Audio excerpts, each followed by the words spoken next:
दो चर वाले रैखिक समीकरण को हम सॉल्व कर रहे थे। दो चर वाले रैखिक समीकरण ना, ठीक है, दो चर वाले रैखिक समीकरण, linear equation in two variable. इसमें हमारा जो प्रश्नावली चल रहा था, उस प्रश्नावली 3.2 ना, ठीक है। 3.2 में हमारे पास दो समीकरण दिए रहेंगे और दोनों हम समीकरणों को सॉल्व करेंगे। उसमें दिया है कि प्रतिस्थापन विधि से सॉल्व कीजिए ना। बहुत सी विधियां हैं समीकरण सॉल्व करने की, विलोपन विधि है, प्रतिस्थापन विधि, जो भी विधि बताएगा। तो हमारा प्रश्न दिया गया है कि निम्नलिखित समीकरणों को प्रतिस्थापन विधि से हल कीजिए। बोलो बात समझ में आया ना? तो लिख लीजिए पहले, निम्नलिखित समीकरणों को प्रतिस्थापन विधि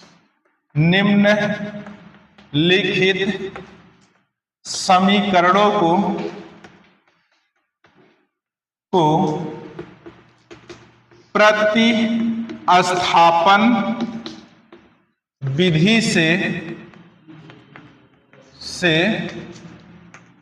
हल कीजिए, ठीक है।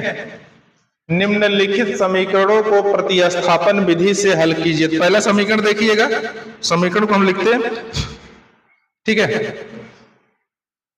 चलो पहला समीकरण है,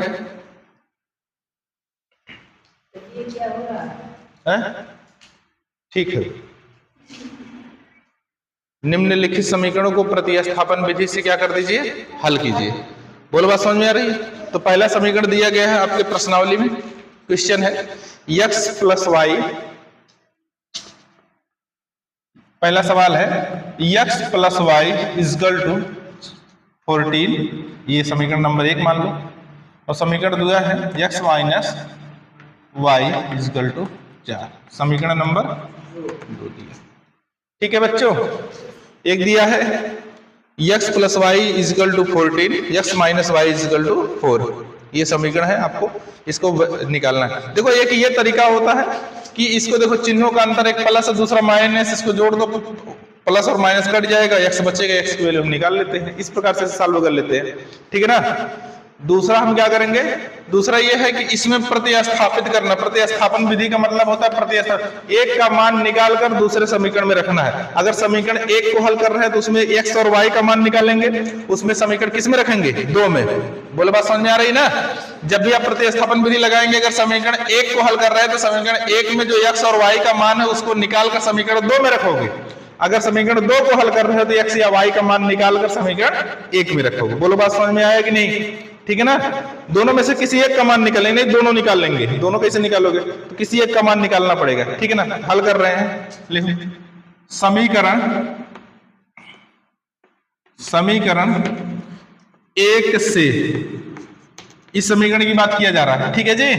देखो ध्यान से क्या लिखा गया है यहां पर, x plus y is equal to 14। अच्छा, यहां से x की वैल्यू निकालने तो हमको क्या मिलेगा, x बराबर 14 माइनस वाई, यही मिलेगा ना।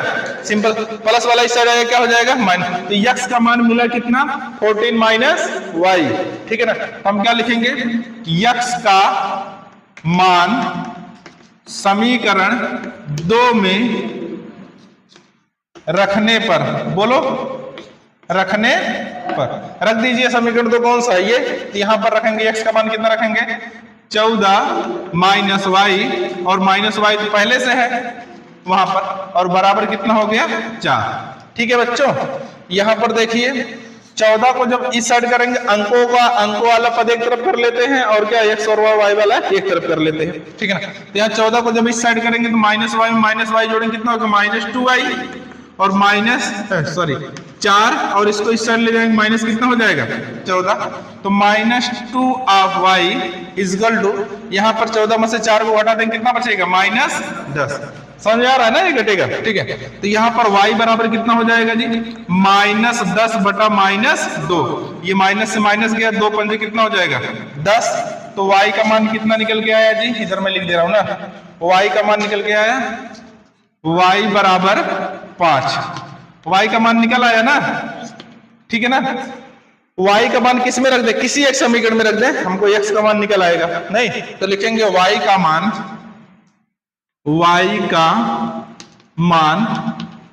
समीकरण किस में रख दें, 2 में रख दें, समीकरण 2 में रखने पर या प्रतिस्थापित करने पर, दोनों में रखने पर, चाहे जो लिख सकते हैं, ठीक है। तो कितना हो जाएगा, x माइनस वाई की जगह कितना हो जाएगा 5 बराबर कितना हो गया 4, तो x बराबर कितना हो जाएगा 4, इसको इस साइड करोगे प्लस कितना हो गया 5, तो x बराबर कितना मिला 5 4 9, ठीक है जी। तो हमें प्रतिस्थापन विधि से प्रतिस्थापित करके रख दिए, x का मान 9 है और y का मान कितना है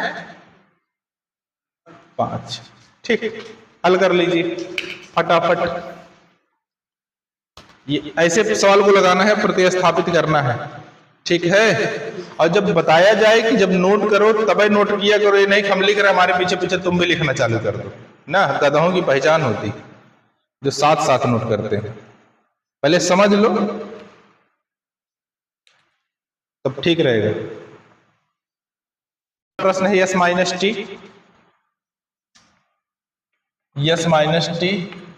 इज इक्वल टू 3, यही ना, इसको समीकरण नंबर 1। दूसरा क्या है,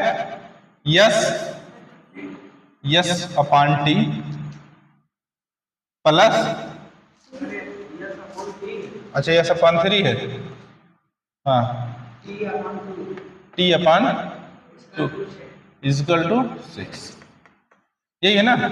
हमने एकदम सिंपल तरीका बताया है, क्या करना है आपको, एक समीकरण से एक वैल्यू निकालनी है और दूसरे समीकरण में क्या करना है रख देना, कुछ करना नहीं है ना।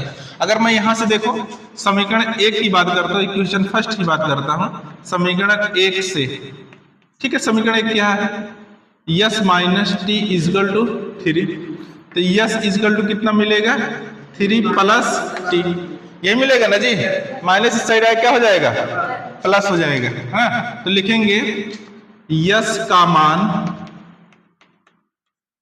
समीकरण 2 में रखने पर, समीकरण 2 कहां है, यही है ना। यहां पर यस का मान कितना रखोगे 3 plus t upon 3 plus t upon 2 is equal to 6, ठीक है। हल करिए, यहां पर इन दोनों का क्या कर ले हम एलसीएम ले लें, तो एलसीएम कितना हो जाएगा 6 हो जाएगा।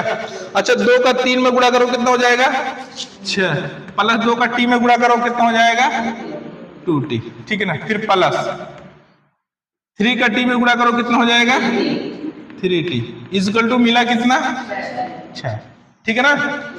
अच्छा इसके अपान में 1 माना जा सकता है, कुछ नहीं, इसका क्रॉस मल्टीप्लाई इसमें, इसका क्रॉस मल्टीप्लाई इतने, तो इसका एक का मल्टीप्लाई वही रहेगा 6 प्लस 2t में 3t जोड़ेंगे कितना हो जाएगा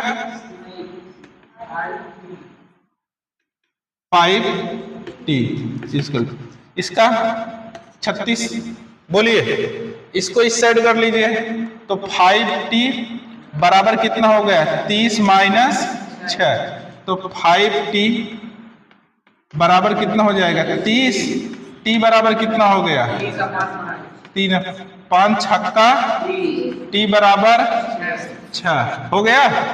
यहां पर रख दूं, क्या रखेंगे टी का मान किस समीकरण में रख दें, समीकरण किसी में रख दो, 1 में रखने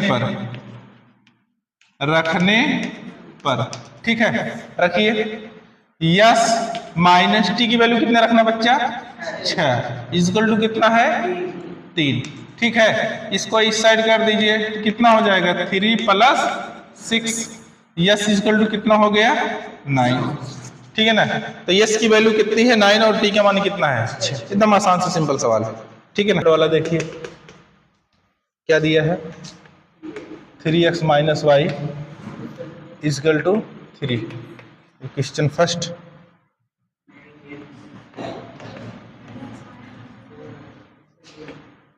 is equal to,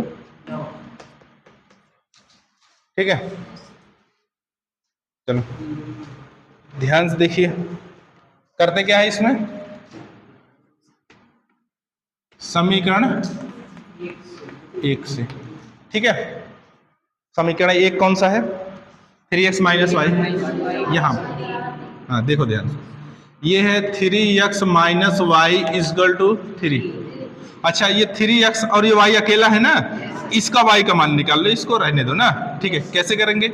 minus y is equal to 3 minus 3x। बोलिए, बात समझ में आया? ठीक है ना। अगर दोनों तो इधर माइनस है ना, दोनों तरफ अगर माइनस का गुणा कर दें, इधर माइनस का गुणा करेंगे क्या हो जाएगा? प्लस हो जाएगा कि नहीं? ठीक है ना। इधर माइनस का गुणा करेंगे कितना हो जाएगा? -3। इसमें माइनस का गुणा करेंगे कितना हो जाएगा? +3x। बोलिए, बात समझ में आया? ऐसा कर सकते हैं। ठीक है, क्योंकि ये माइनस, ऐसे बहुत से लोग ऐसे कहते हैं कि माइनस को इस साइड लेकर जाओ तो ये क्या हो जाएगा? माइनस हो जाएगा, क्या हो जाएगा? प्लस हो जाएगा। ठीक है, तो एक इधर माइनस का गुणा करेंगे माइनस प्लस हो जाएगा, इधर माइनस गुणा करेंगे माइनस हो जाएगा, इस माइनस का गुणा करेंगे क्या हो जाएगा? प्लस। बोलो, ठीक है। ये कब किएंगे? जब यहाँ पर इसके साथ x y के साथ आगे माइनस लगा रहेगा तब करते हैं। ठीक है, और तो यहाँ पर y का मान ये निकल आया बच्चों, तो हम रखेंगे y का मान समीकरण किस में रखने पर? 2 में रखने पर रख दीजिए। समीकरण तो कितना है? यही है। तो यहाँ पर 9x माइनस 3, y की वैल्यू क्या रखना है?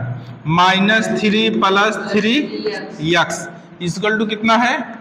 9। ठीक है बच्चों, तो यहाँ पर हो जाएगा 9x माइनस इस माइनस का गुणा करेंगे कितना हो जाएगा? +9, और उस माइनस का प्लस में गुणा करेंगे माइनस।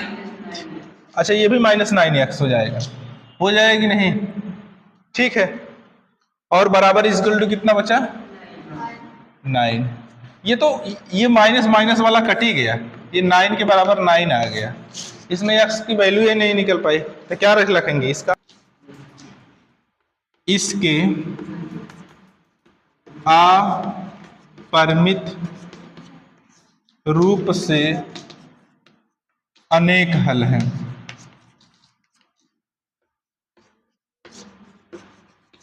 ठीक है, ये भी आप लिख सकते हैं। चौथा है 0.2x + 0.3y equal to 1.3। Okay, दूसरा बताइए 0.4x। हाँ,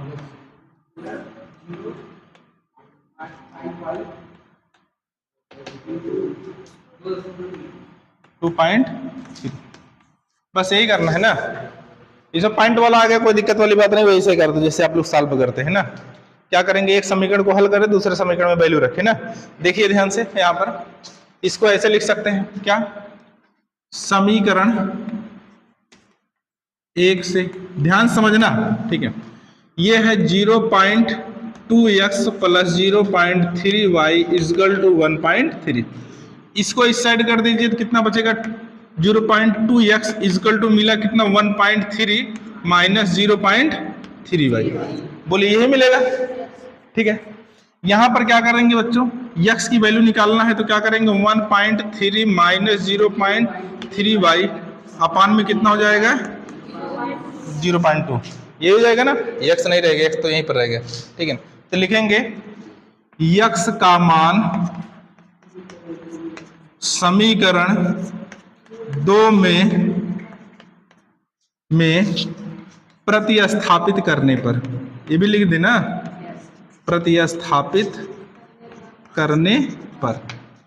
चलिए प्रतिस्थापित करिए, कहाँ गया समीकरण 2? वो है ना, वहां पर लिख दिए 0.4। x की वैल्यू कितना रखना है? 1.3 माइनस 0.2 और plus 0.5y equal to 2.3। Okay, देखो एक चीज से ऐसे तरीके से काटा जा सकता है। यहाँ पर 0.2 है, यहाँ पर 0.1 है, 0.4 है, यहाँ पर 0.2 है ना। तो इसको अगर 0.4 ऐसा हो, 0.2 ऐसा हो, ऐसे ही है एकदम, ठीक है ना। तो यहाँ पर देखो ये पॉइंट से पॉइंट कैंसिल आउट हो गया, तो ऊपर क्या बचा 4 और नीचे क्या है 2, ऊपर 4 नीचे क्या है 2, तो क्या करेंगे 2 दूनी 4, तो इसका मतलब इसको काटने पर कितना मिलेगा 2। तो सेम कंडीशन अगर इसको इससे कैंसिल आउट करो कितना मिलेगा बच्चा 2, कोई दिक्कत नहीं ना। इधर इधर देख रहे तो नोट कर रहा है पागल कहीं का, पहले समझोगे तब नोट करोगे, कोई से जोतना चालू कर देते हो अपना।